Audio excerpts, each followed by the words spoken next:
I am so tired of hearing Christians telling me, Brother Paul, I'm just so weak.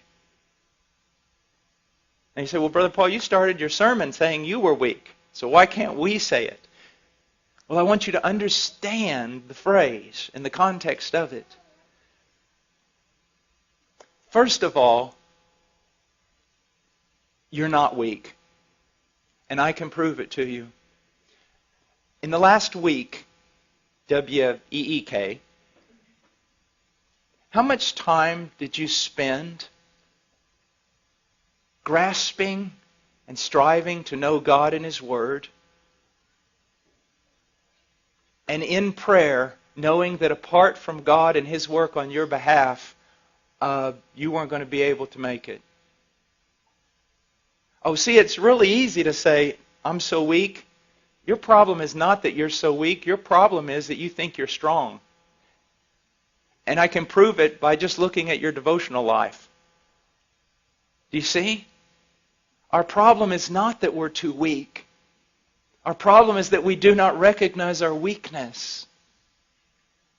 Do you see that? That's why the men and women that have been most used of God throughout Christian history seem to have only one thing in common, a recognition of their weakness. Now, here's what I want to show you, and it's so, so important. Weakness is not a hindrance to power. Weakness is the catalyst to spiritual power. The problem is wrong response. So first of all, you need to recognize something. Everybody's weak. Everything that is demanded of you in the New Testament is absolutely impossible for the natural man. There you go. So now everybody's on the same level. Me, you, Spurgeon, John Piper, all of us, everyone's weak. That's it. Now you can't use weakness as an excuse anymore because everybody's just as weak. No one can do this stuff. No one. So there you go. We're weak. The question is, what do we do? Now, many people just mouth weakness because it's the Christian thing to say. I'm weak. Other people find it very convenient to use that phraseology. Why? Because they can use it as an excuse for their sin. Well, I'm weak. Everybody's weak. But the right mindset here is in recognizing your weakness, it drives you to God. Immediately to God. Believing in faith that He's the fountain He claims to be. That He's the source and the helper that He claims to be. That He is one of unlimited resources. That He does not greedily hand out to children, but He lavishes upon us. So see, your problem is that you're really not recognizing you're weak. Or you recognize you're weak, but you just stay there in your weakness. The thing is, your weakness ought to drive you to God every time. But here's the problem. Let's enter in with your heart condemning you and Satan helping your heart condemn you. See, I have found so many people. I saw someone last night and I dealt a long time with them. Precious little girl. She recognized her weakness. She recognized her frailty. She recognized her sin. She recognized there were some things in her life she couldn't overcome right now. But here was her problem. She would see her sin, and because of the work of the devil and sometimes our own heart condemning us, she would put herself in the penalty box every time that she sinned. Well, you can't go to God right now.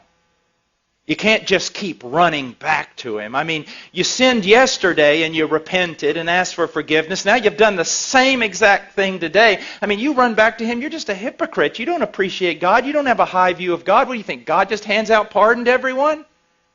And isn't that what we do? And isn't that what we think? We sin, a sin that we've already sinned and already repented of, and because of it we think we need to put ourselves in a penalty box for a little while, at least a couple of days, and try to work our way back into favor before we come to God.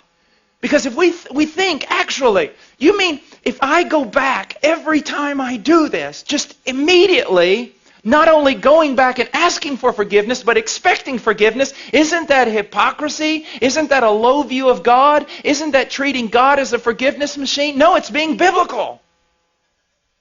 It's what poverty of spirit is supposed to do to us.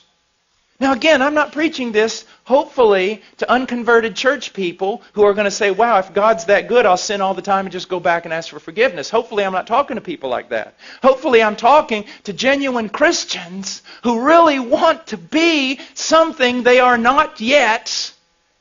But when they find themselves frail and they find themselves weak and they find themselves sinning the same sin, they kind of huddle over here and wait.